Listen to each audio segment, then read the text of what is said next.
Brought to you. Okay, we're going to have one more person. Fantastic. Oh, Adrian's going to be here as well. We have Adrian Brody here, who was second in the celebrity division this year. Back for a second ride. So we got our top 3 celebrity finishers and our overall champion, Jimmy Vassar. Got questions over there? Laura from It.News. Brian Green, how does it feel to beat Adam Carolla? I'm so happy I'm alive. He was really, man, he went for it. I don't know if you guys got... We all went for it. No, but he was, I mean, he was brilliant. He was trying to knock me into the wall in straightaways. Like, he was not messing around. What a great, it's such a great group of guys to be up here with. This is surreal. This is amazing. Zach and Adrian,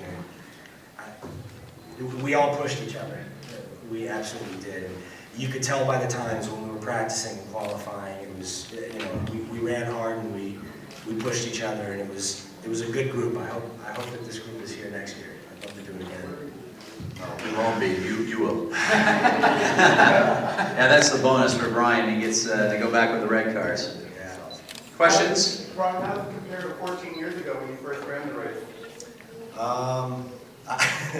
There's no comparison. 14 years ago, I couldn't believe I was driving a race car, and that they were allowing me to.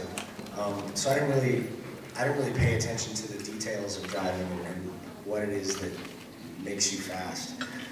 To me, I just thought you step on it. You know, you push it as hard as you can. If you don't hit something, then you're going the fastest. And that doesn't really apply, I found out. Please, not everybody at once. Did all the reps, right? I mean, there was a lot of reps this year. Was it like bumper cars? I mean, what was it like driving with all that going on?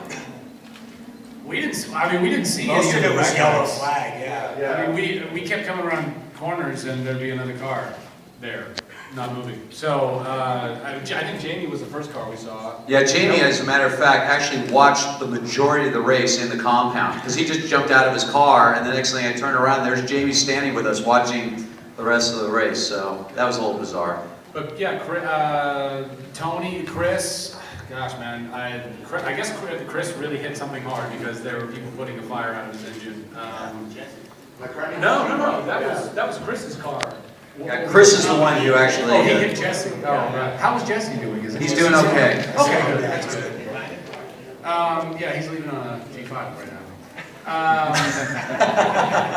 And Tony ended up over in the tires, I guess, and I don't know. We were pinballing around. Once these yahoos got up into us, then you know you're just holding on for dear life. But I guess that's what kind of makes it fun. It's not your car. We all thought we would, let's say, lap the field a lot quicker. What was your thoughts? Were you kind of surprised that they were really holding the line, holding you back a I little knew bit? that they were going to be hard to get to for sure because the front group has been fast since we were out in the desert. You know, I was surprised there was as much beating and banging and carnage going on. I think Carolla, tried to take me out when I was going by him. And Tony Hawk, I mean, just sideswiping in the door. So it was a lot of fun, but it was a lot more work than I thought trying to keep the thing pointed straight. I was almost in the tires a few times, and I mean, the last lap, the last 2 laps, I think it was. The last lap, Brian hit me, but it was Tanner that just drilled him in the back. So it was. That was a great man sandwich to me in the middle of that. I was like, I couldn't be more honored to be stuck between these two, you know? And Brian and Adrian had such a great race going on the last restart. I laid back a few seconds so they could have it themselves, and they were going down the front straight at the restart, banging. And I think it was Adrian. You wouldn't let me get past. Adrian, yeah, I think Brian was blocking a little Well, bit. my car was just, by that point, the steering wheel was barely on my car, so I was like, I have nothing to lose now. And Adrian got in the oil in between 1 and 2 and slid wide, so and then when I went around. Yeah. And the problem with all the debris on the road is, obviously, you learn to see where they are, but you can't tell.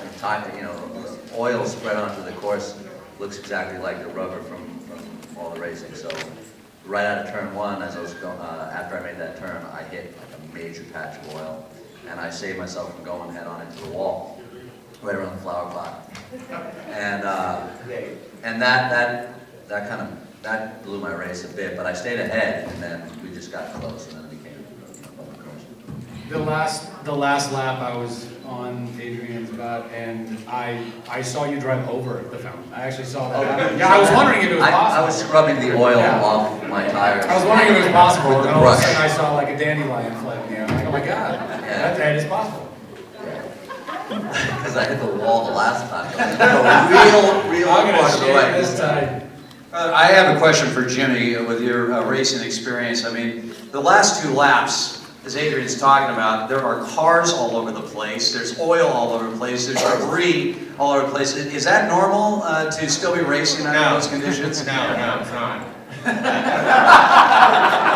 not normal. So Normally you take fact. the cars off the track. Yeah. I mean, they're still out there. The guy can forget, and I remember Mario Andretti in, I think it was Toronto, and back in the early 90s, he forgot there was a car that parked, pulled out the pass, but there was the car parked, and slammed right into it. And, so it's dangerous to actually leave cars out there, I think.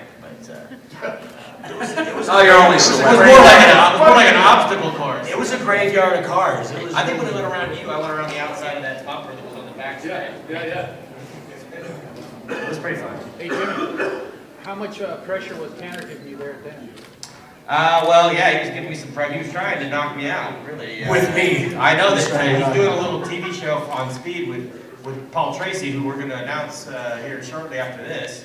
And I know Paul told him to take faster out, just ram him in the back, and I was trying to do that.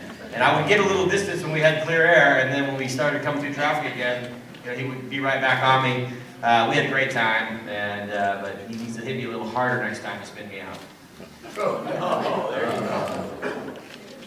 That's a challenge. You're That's actually challenging. a challenge. Yeah. Gauntlet, drop. Now, we have a question over here. Hey Jimmy, thanks. Congratulations. Compare this win to your first track at 96, and would you ever do it again? Oh, I'd love to do it again. It's a great honor to be invited to do this. Good fun, good camaraderie. Like Danny McKeever says, everybody's best friends on the weekend, and you forget that in the race. And we get to do it for charity, to raise some money for children's hospitals. And I think they're nearing up to $2 million in total from the program since inception, and that's fantastic. So I would love to do it again. In comparison to the other races, it's really hard to compare. That we have open wheels and we can't bang around like that. I've never really been tossed around like that in a race. I feel like I've been violated. Any other questions? Question right there. Zach, you were talking earlier in the race about the pole position. You were talking earlier in the race about the pole position and how tough it might be to keep it. What was going through your mind as you were trying to keep that slot? Well, I lost it right away, so I didn't have to worry about that.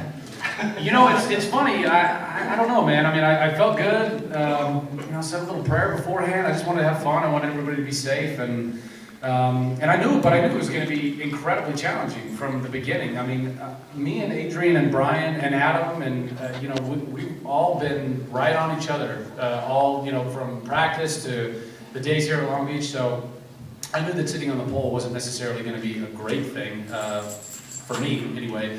And Adrian was, he raced this last year. I think he was just really prepared to just watch, that green flag just starting to come out. Yeah, I had 2 people jump me on last year. I didn't qualify as well either, so I was further back in the lineup. And then I remembered just to be hyper alert of when that's going to drop because, I had 2 people pass me on my And so Adrian was right on it. He gunned it, and then I was like, okay, well I'm giving up pole right now. This is it, from first to second like that. And then I started to like trying to squeeze in to get the line to make the turn in turn 1, and apparently Corolla was in my blind spot because I started touching him. But in a very, masculine I'm not touching it.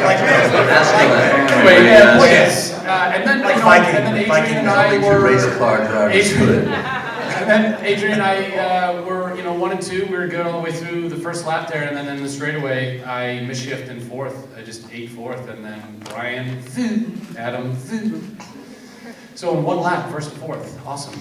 But then the four of us stay together, and and then I don't know. It's just you're just doing everything you can to hold on and stay with them, and then these guys come up and kind of mix it all up, and you just do your best. Using the Chuck analogy, were you flashing before, during the middle, or at the end of the race? I'm glad you gave him the mic. I couldn't hear anything he was saying before that. No, I'm kidding. No, I could. I was. That's sarcasm.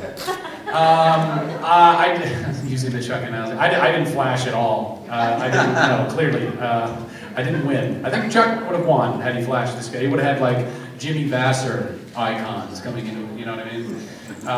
No, I don't know, man. I had a great time. It's amazing. Even getting hit. When do you get to do that? Legally, really.